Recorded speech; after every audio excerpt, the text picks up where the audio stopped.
आपके भी मॉक में कम मार्क्स आ रहे हैं, स्पेशली तब जब आपको लगता है कि हाँ ऑलमोस्ट आपने अपना सिलेबस कंप्लीट कर लिया है, बस अब आपको बार बार चीज़ों को रिवाइज़ करना है, तो आप बिल्कुल मेरे से इस चीज़ को रिलेट कर सकते हैं। बिकॉज मेरे साथ ये हो रहा है, अगर मैं कुछ न्यू चीज़ पढ़ने का सोचूं तो मेरे पास न्यू पढ़ने के लिए कुछ भी नहीं है, और अगर पुराना रिवीजन करने जाओ तो पुरानी चीज़ें बिल्कुल भी रिवीजन करने का मन नहीं करता है।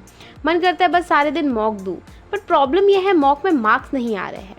सबसे पहले मैं अपनी स्टार्टिंग स्टोरी बताती हूँ। जब स्टार्टिंग में मेरे 140 टू 150 अप्रॉक्स मार्क्स आ जाते थे, और इसी रीज़न से पिछले साल CHSL में मेरे 149.5 मार्क्स आए थे, जिस रीज़न से मेरा 1.5 मार्क्स सिलेक्शन रह गया था, और मेरा कॉन्फिडेंट अच्छा खासा बिल्डअप हो गया था कि हाँ नेक्स्ट ईयर तो मेरे मार्क्स बहुत अच्छे आएंगे क्योंकि मैं अपने ऊपर काम करूँगी।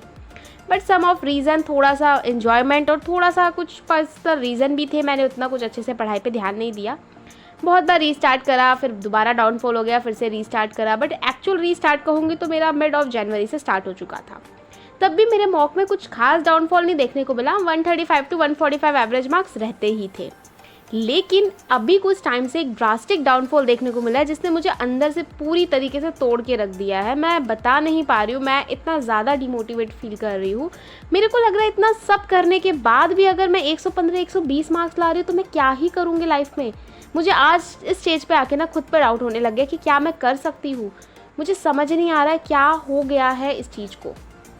बट यही वो टाइम है जब मुझे सेल्फ रियलाइजेशन करना है, खुद को एनालाइज करना है प्रॉपरली तरीके से कि कमी कहाँ पे रह रही है। क्योंकि इस टाइम पे आके ना मैं आपसे रिलेट कर पाऊँगी, ना ही किसी और से, ना ही कोई मुझसे रिलेट कर पाएगा। बिकॉज मार्क्स अगर कम हो रहे तो कुछ ना कुछ मैं अपने अंदर कमी दे रही हूँ। क्योंकि यही मार्क्स अगर टाइम रोक के यही क्वेश्चंस मेरे को मैथ्स के दिए जाए, गारंटी मैं इसमें से 22 से 23 क्वेश्चन कर जाऊँगी। एंड इंग्लिश की यही क्वेश्चन टाइमर हटा के अगर मुझे दी जाए तो आई एम डेफिनेटली श्योर मैं उसमें भी 23 से 24 क्वेश्चन कर जाऊँगी।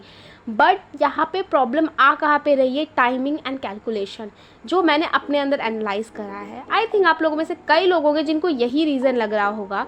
तो ये सबसे बड़ा प्रॉब्लम है इस समय मेरे लिए कि मैं कैलकुलेशन को कैसे मात दूँ। मुझे कैलकुलेशन स्पीड अप करनी पड़ेगी बहुत अच्छी तरीके से।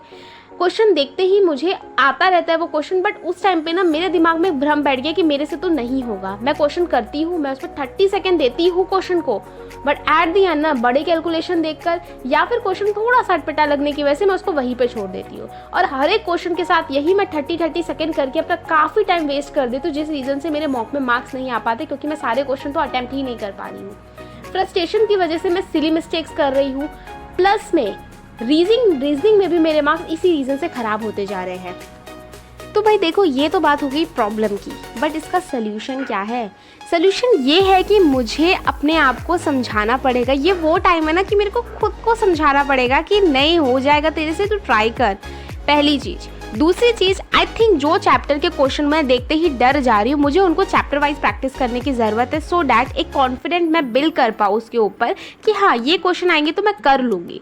फॉर एग्जाम्पल, पहले मुझे CI बहुत टफ लगता था, बट मैंने CI को बहुत ज़्यादा टाइम दी, मेहनत दी, और उसकी कैलकुलेशन को ईजी कैसे कर सकते हैं उनके सारे ट्रिक्स सीखे मैंने, और आज मेरे को CI ठीक ठाक लगता है। अच्छी तरीके से मैं उसके क्वेश्चन अटैम्प्ट कर लेती हूँ। मोस्ट ऑफ द टाइम मैं क्वेश्चन कर लेती हूँ। बहुत रेयर होगा कि हाँ एक दो क्वेश्चन मेरे को नहीं हो पाए या क्वेश्चन एकदम अटपटा सा आ गया मॉक में। तो खैर, अभी मैं आपको ये कॉपी शो कर रही हूँ जो मैंने अपनी कुछ पिछले दिनों से बना के रखी है।